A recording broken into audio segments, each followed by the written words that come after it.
నమస్తే, నేను డాక్టర్ కే తాత్విక Prasad, obstetrician gynaecologist, infertility specialist, తాత్విక హాస్పిటల్, కరీంనగర్.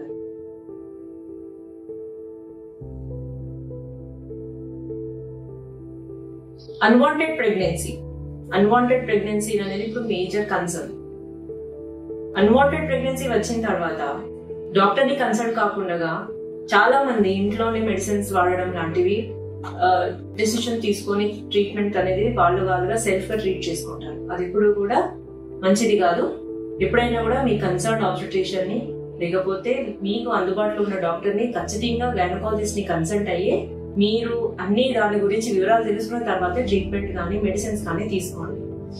కన్సల్ట్ అవ్వకుండా తీసుకోవడం వచ్చే కాంప్లికేషన్స్ ఏంటి అని అంటే, ఒక్కొక్కసారి బ్లీడింగ్ అనేది బాగా హెవీగా అవడం వల్ల పేషెంట్ అనేవాళ్ళు షాక్ లోకి వెళ్ళిపోతా ఉంటారు.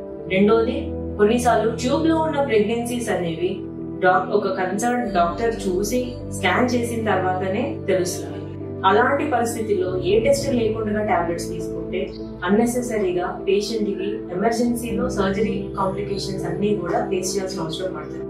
సపోజ్ నీకు అనుకోకుండా అన్వాంటెడ్ ప్రెగ్నెన్సీ వచ్చింది, అన్ప్లాన్డ్ గా ప్రెగ్నెన్సీ వచ్చింది, లేకపోతే కాంట్రసెప్షన్ ఫెయిల్ అయింది, దాని వల్ల ప్రెగ్నెన్సీ వస్తే కనుక ఖచ్చితంగా మీ కన్సల్ట్ ఆబ్స్టెట్రిషియన్ ని కలవండి, చెకప్ చేయించుకోండి, స్కాన్ చేయించుకోండి. మీ డాక్టర్ ఎలా సజెస్ట్ చేస్తే ఆ పరంగా మీరు అబార్షన్స్ పిలిచి వాళ్ళ అడ్వైస్ మేరకు తీసుకోండి. దానివల్ల మీరు కూడా సేఫ్ అబార్షన్ అనేది ఉంటుంది. మీ హెల్త్ కూడా కాంప్లికేషన్స్ లో ల్యాండ్ అప్ అవ్వాలి. Thank you.